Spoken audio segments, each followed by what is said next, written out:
E aí pessoal, tudo bom? Bem-vindos a mais um vídeo aqui no canal da Igloo e hoje vamos continuar com a funcionalidade Photoshop da semana. A funcionalidade dessa semana vai ser a ferramenta de cores. Bora? As ferramentas de cor e amostras no Photoshop servem para selecionar, modificar, copiar e salvar cores customizadas para o seu conteúdo ou projeto. Apesar de parecer algo bem normal e intuitivo, existem algumas funcionalidades que são bem interessantes e que farão com que seus projetos fiquem cada vez melhores.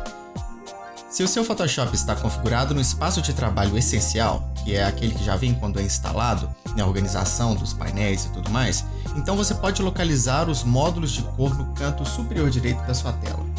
Aqui em cima, onde tem esses dois painéis, chamado Cor e Amostras.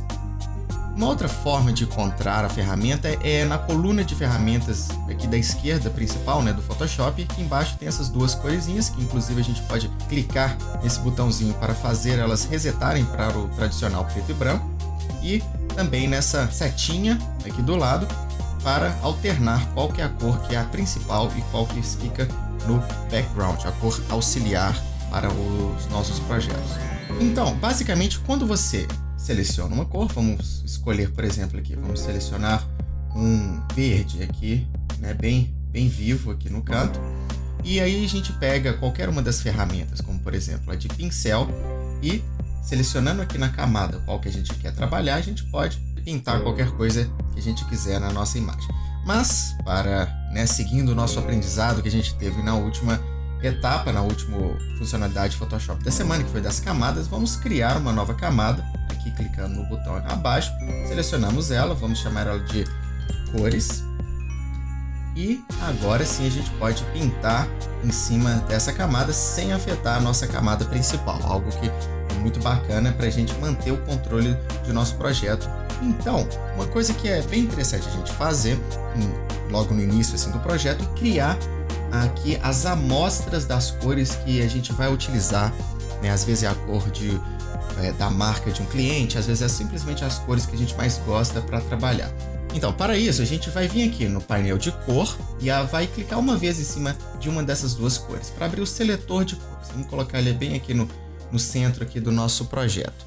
E em seguida, a gente pode simplesmente escolher qual cor que a gente quer salvar, como mais uma amostra para ficar fácil da gente voltar a ela. Vamos colocar, por exemplo, agora um azul. Pode subir até aqui e escolher um azul bem forte aqui para o nosso exemplo. E se vocês podem ver que aqui no canto aqui dessa tela a gente tem vários tipos de identificadores de cores, São o RGB, HSB, CMYK e até o hexadecimal aqui no canto. Esses todos são tópicos um pouco mais avançados, mas basicamente são formas diferentes de nomear as cores diferentes na paleta de milhares e milhares de cores que a gente tem. Então vamos escolher esse azul e aí a gente vai clicar aqui no botão adicionar a amostras. E aí a gente pode nomear, vamos nomear esse azul então como azul forte, e ele vai adicionar a biblioteca atual. Então a gente clica OK, se a gente espera ele trabalhar, OK. A gente pode clicar no botão OK e vem em amostras e ela vai estar na última aqui, é nosso azul que a gente criou, e aí a gente pode pintar em cima aqui também, já utilizando esse azul, apenas clicando em cada uma dessas amostras. Por exemplo, clicando no amarelo aqui em cima, a gente pinta já com o amarelo. Uma forma bacana da gente trabalhar também com as cores que estão aqui é de pintar em cima de algumas seleções. Vamos fazer uma seleção simples, vamos abrir aqui mais uma camada no canto e vamos colocar seleção, o nome dessa camada. Em seguida, vamos criar um quadradinho aqui no canto da nossa tela com a ferramenta de seleção, letreiro regular, que é essa ferramenta aqui, mas a gente pode chamar ela também de seleção, já que ela vai criar uma seleção no formato retangular, que pode nesse caso ser um quadrado.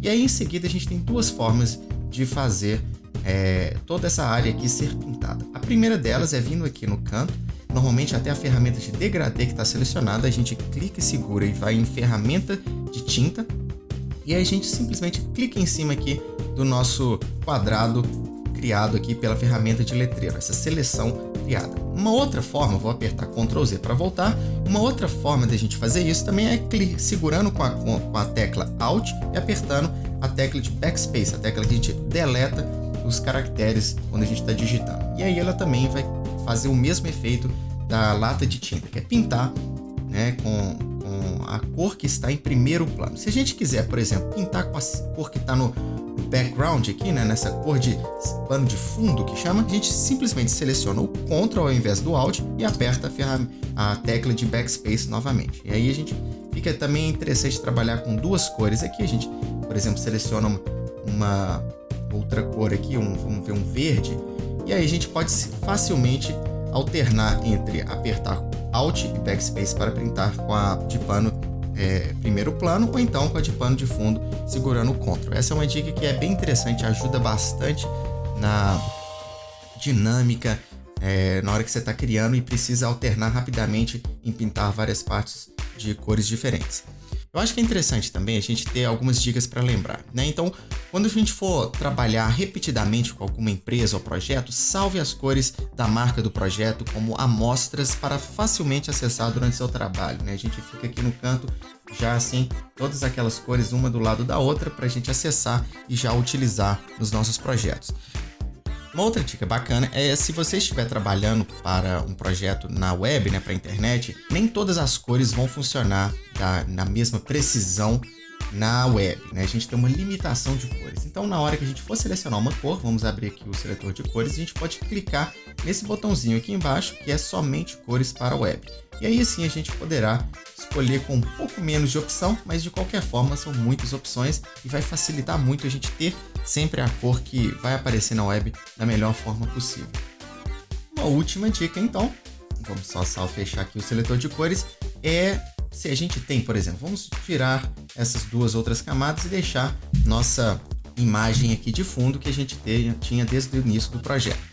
Se a gente quer, por exemplo, eu gostei dessa cor aqui, desse azul, ele tá muito bonito, eu quero ver como que eu acho essa cor, né? A gente pode vir aqui no menu lateral e aí a gente tem aqui, né, aqui em cima é a ferramenta de conta-gotas. Ela vira uma conta-gota e toda hora que a gente clicar em cima de uma cor, ele vai automaticamente colocar no nosso primeiro plano aqui, na nossa cor principal. Então, se eu quero esse azul, eu simplesmente clico e ele já está ali selecionado. Uma outra forma de acionar também essa conta-gotas é quando a gente está aqui com o seletor de cores aberto. Também, toda cor que a gente clicar aqui no nosso design, ela será selecionada automaticamente. E aí é só dar o OK, que ela está aqui em nosso primeiro plano.